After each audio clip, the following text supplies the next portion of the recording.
The Dallas Stars have been amazing. I know, and I have like, oh, hockey. I could talk to you a novel about hockey in itself. I know you actually worked for the NHL, right? I worked for Hockey Canada. So what was your role? So I was a communications professional, and I went to like the major events that, Team Canada went to, like the World Championships and stuff like that. And I would coordinate interviews with journalists and the players. Hockey, I That is could talk to you a amazing. novel. Okay, I think I have everything going. I could talk to you about hockey forever as well, because I think that's where we connected when we first met. Is I was like, I used to have billet, sons live with me, and if you don't know what a billet son is, that's a hockey Oh, player has to leave home. Like Mike Madonna left home, I think at 13, and went and yeah, lived with another family because they got to go live where the teams are. yeah.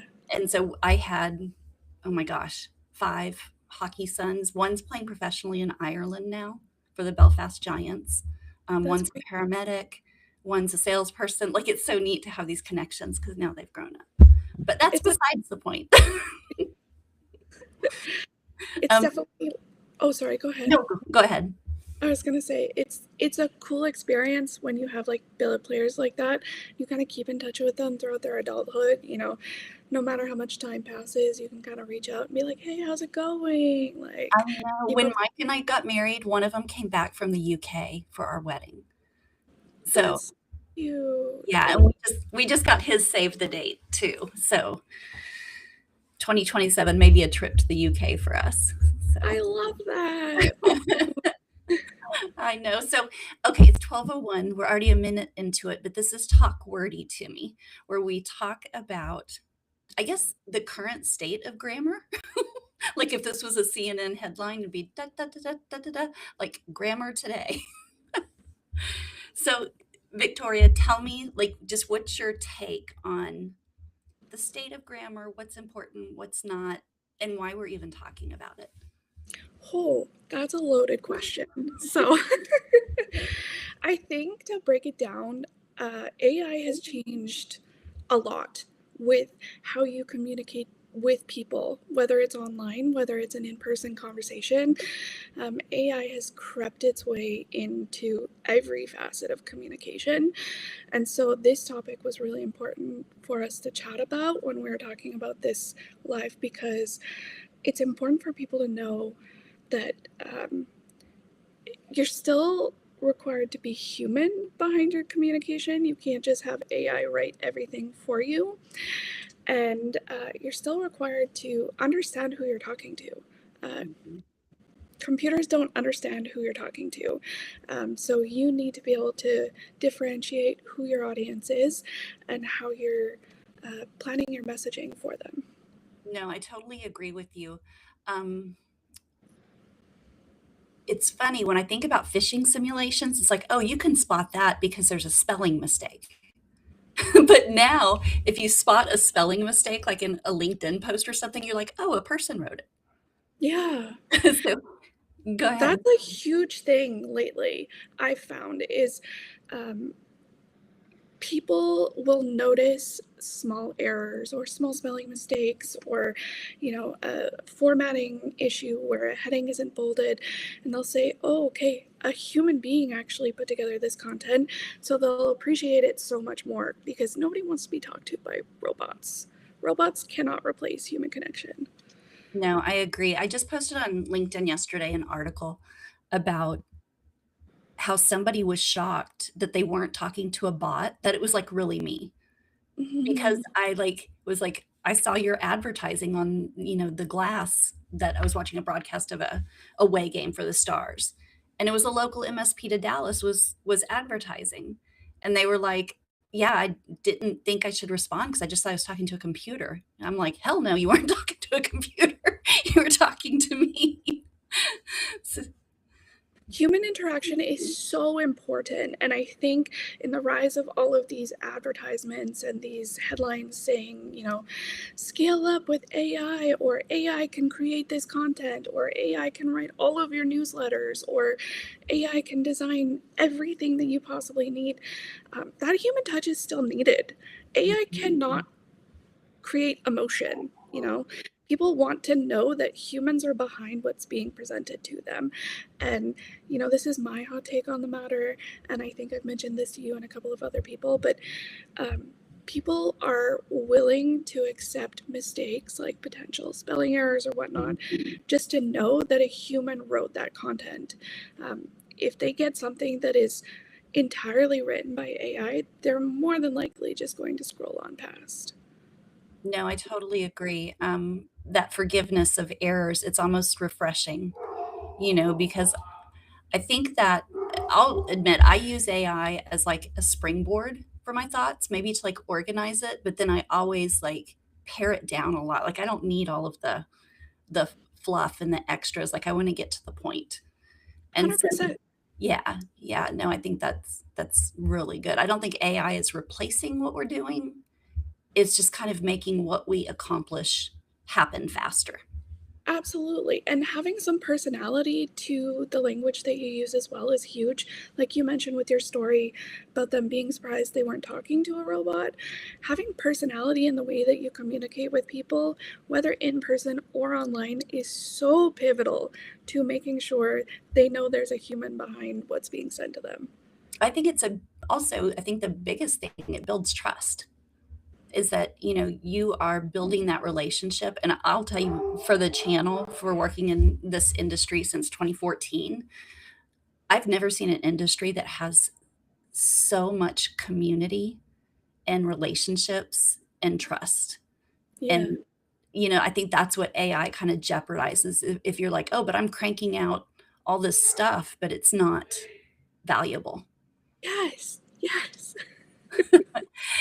And I think we were chatting about this earlier too. If you don't know, I was a teacher for 20 years, and then I opened a teacher store in Frisco, Texas. And I had a lot of high school and college kids working for me. I probably shouldn't call them kids, people working for me. And it was interesting to watch their interactions with people. Uh, it's important to recognize that different generations want to communicate in different ways. There's a certain generation that really appreciates manners, which I would think every generation does, but more so, I believe it's called the greatest generation, Mhm. those born before like the 1950s, please, thank you, yes, ma'am, no, ma'am. I taught my kids, like, if I introduced them to you, I'd say, this is Miss Victoria. And I think we had that conversation too about that's kind of a Southern thing. Yes. But, and then Generation X, my generation, we want, efficient and honest communication, but it can be an email, it can be a phone call.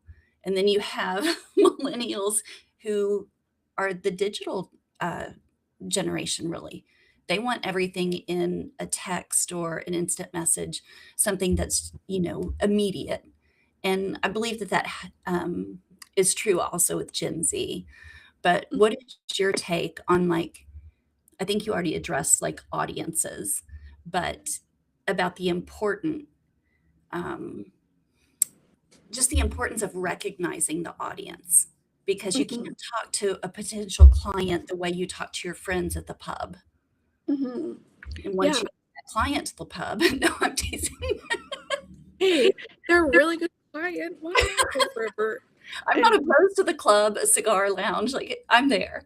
yeah, I think the way in which you communicate should be based off of the audience that you're communicating to. So, like you mentioned, the older generations, they really appreciate in person conversations.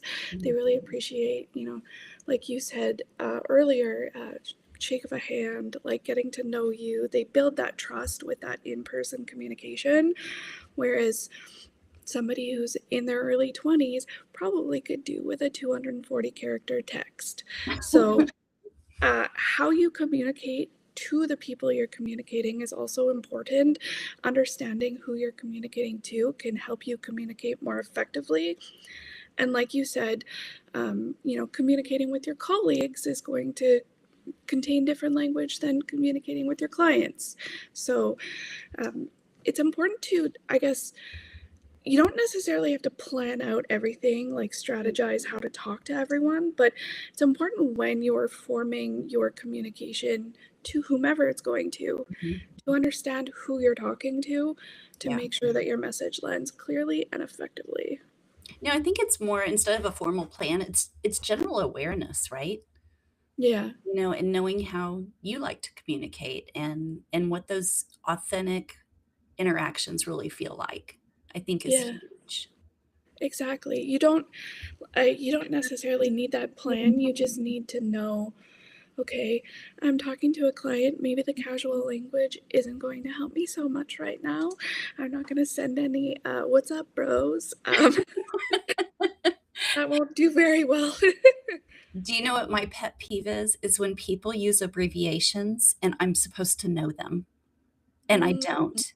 And I find myself Googling, some text language that was put, I don't know, even like in a Slack message with teammates. And then I feel dumb because I'm like, "Oh my gosh, I don't know what that is." And it's like, "Oh, that's what that is." yeah, been there before, and I don't ever recommend using abbreviations, even when you're talking to people that you know. I know that it's short form in text language. You can get away with it when you're talking to your friends, but in a workplace environment, I just don't recommend it at all. It's easier if everybody understands what's being talked about. Yeah, no, I agree. Eric is also commenting that,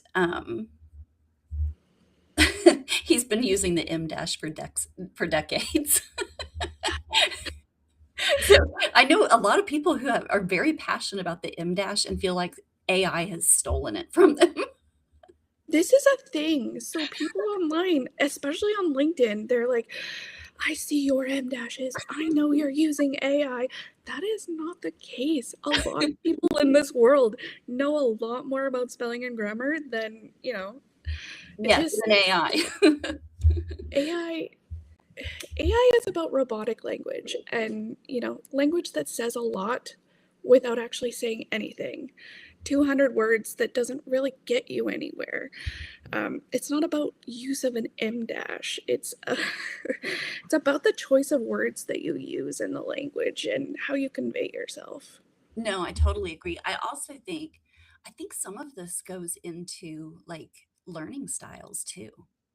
Like, some people learn best by seeing a picture. Some people can follow IKEA directions, perfectly. I am not one of those. I'm like, "Can I buy a vowel?